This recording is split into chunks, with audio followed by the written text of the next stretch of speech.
stayed at this Hilton Virginia Crossings Conference and Hotel Center Tapestry Collection in Richmond, Virginia for a weekend, and I had previously done a full tour of a 2-queen bed room. If you're interested in what that looks like, check out my channel. But this video I'm going to focus on the overall hotel grounds and amenities, starting with the 3 buildings, pointing out their main features, as well as give you a quick tour of the underground tunnel that actually connects the 3 buildings, and then we're going to move outside to what the grounds has to offer. So here's a quick look at the map of the overall grounds. When you first turn onto the property, you actually have quite a bit of a drive until you get to the actual buildings, but don't worry, the drive is very scenic, as you can see here. Plenty of nice foliage and green space. When the buildings come into view, you can see that it actually has a little courtyard also in the middle there. All of the parking lots are tucked away behind the buildings. But first, building up, let's take a look at the Monroe Hall, which is where you will find your rooms. And there's a total of 5 floors. The ground floor, the first floor, is where you'll find that tunnel connecting the buildings, and also where you'll find the fitness center, which is located right across from room 142. You do need your key card, or at least your digital key, on the Hilton app in order to unlock it. But once inside, closest to the door, you can find an emergency phone, analog clock, waste bin, towels and sanitization station, and water dispenser near all that. A few hooks on the wall if you need to hang up your stuff, but then you can see there's quite a few treadmills, and there's a Peloton bike there in the corner. You can still use it without a subscription, but if you want to take advantage of their training workouts, you do need to sign in. There's even one of those air runner machines you try to run at highest speed possible in the corner there, and across from that is a bench, a rack of dumbbells ranging from 10 pounds up to 75 pounds each, but as you can see, there's quite a few missing. There's a jump off box nearby too, and a Precor cable station, which again looks like it's missing quite a few attachments. And if you look at the top pull-up bar, it's actually a little bit rusted because you can see the ceiling is pretty much exposed with all this piping. But moving over to this section in the back, there's another bench. This is more for lighter weights, and there's a yoga mat. You can do stretches, some medicine balls, another jump up box, trash can in the corner, more bikes and ellipticals for your lower impact exercises.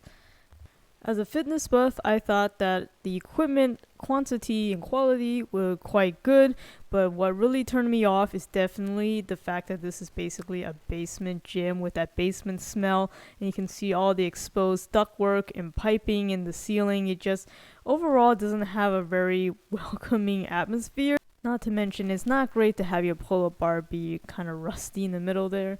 So I ended up really not exercising in here at all, but it may not bother you as much. My friends thought it was okay, but I personally have definitely been in better gyms.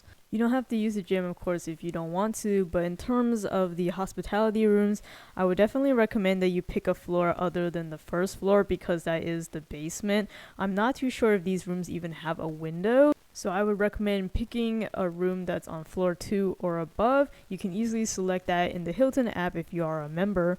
There are ice and vending machines on every floor, and even a small microwave if you need it.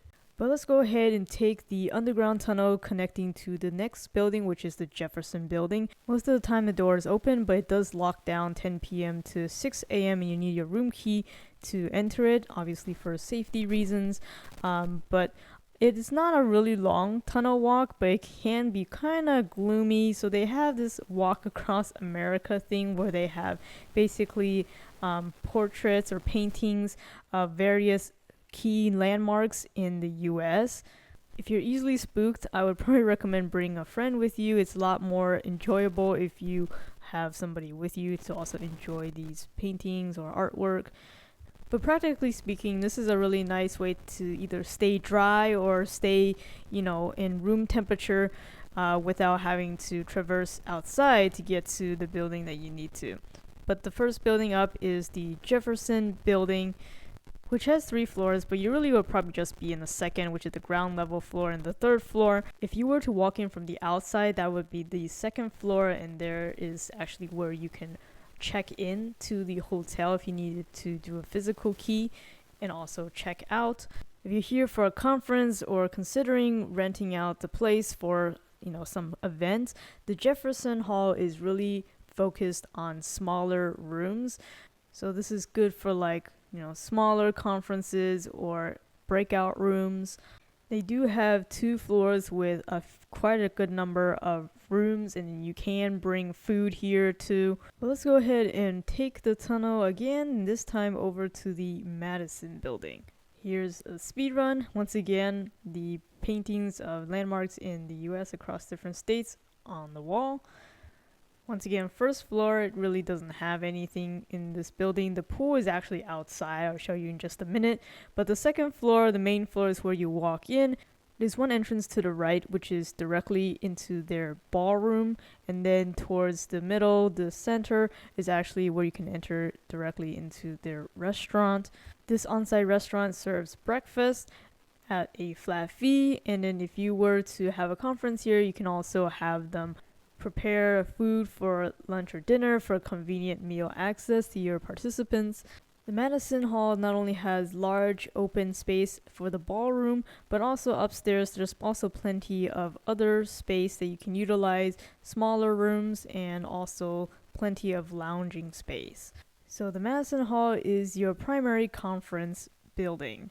Now that we covered all 3 halls, let's look towards the outside. In the center of it all is this really nice courtyard. I appreciate that most of the time you'll probably just see some very nice open green space because they keep all the parking on the exterior of the buildings in the back. Behind the Madison building, you can actually find the outdoor pool here, which you do need to have a key card to access. So if you're only here for a conference but you're not staying here, you have to get somebody to let you in. But in terms of the pool, I was actually quite surprised to see what it looked like. It's basically very circular and there's a fountain in the middle for some reason. I would think this was probably more of a splash pad, but you can see the depth actually even ranges up to 5 feet. When I came, it was too cold to swim, but otherwise I can imagine there are quite a few lounge chairs that you can set up around. Plus what looks to be a hot tub that's currently covered. Nearby, you can also play beach volleyball or basketball. Unfortunately, there's only one hoop there.